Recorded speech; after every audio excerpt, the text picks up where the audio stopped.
Praise be to Jesus. We give him praise and we thank him for his renewed mercies every morning.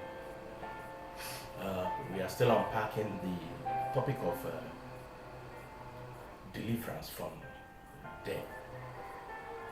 Death as indebtedness. You want to start this year on a very good foundation. You need to first of all make a plan to come out of death. Then you begin to build your wealth. And you must be responsible and dedicated to this cause.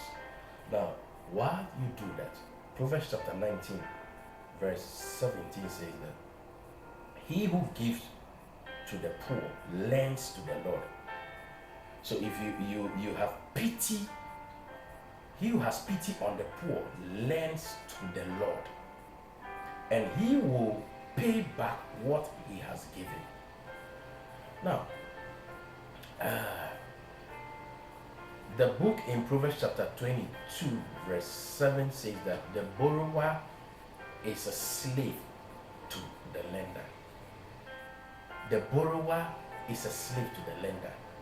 And Proverbs chapter 19 verse 17 it says that if you have pity on the poor, if you give to the poor, something happens. What happens? Now, if the borrower is a slave, then you would want to be a lender, so that you come out of slavery. How do you do that? While you are still in debt, one of the ways to change your status as a borrower is to give to the poor. So if you give to the poor, automatically something happens in the spirit. Your status changing from a borrower to a lender. And this happens while you are still in debt physically. So that when your status changes, you are delivered from slavery. And the Bible continues to say that, and then he will pay back what he has given. So your rewarder is the Lord. Your rewarder is the Lord. So you don't give, he said, he who has pity on the poor. So with this equation, you don't give to the poor just to satisfy an equation of just wanting to come out of slavery into freedom. But there is a word there called pity, compassion.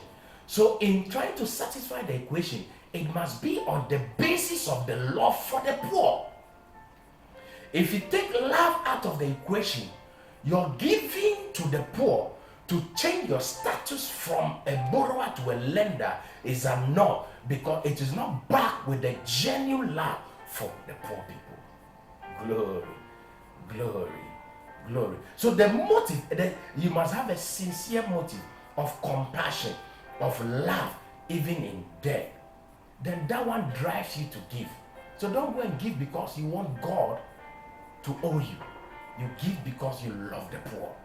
And I'm praying for you that you have compassion. You will not turn a blind eye on people in need.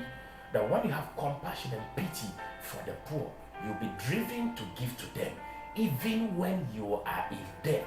In so doing, your status changes from a borrower to a lender. Then you are not a slave. Then God will be your rewarder. Can you imagine lending to the Lord? You don't lend to the man. In giving to the poor, it is lending to the poor. So it means that the poor will always be with us, as Jesus stated, for some of these reasons. So that you have an opportunity to give to them. In giving to them, you have lent to the poor. You have lent to the Lord. Can you imagine that God himself owes you money and he will reward you? I am praying that your compassion for the poor will increase.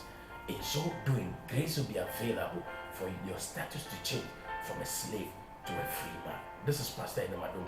God bless you.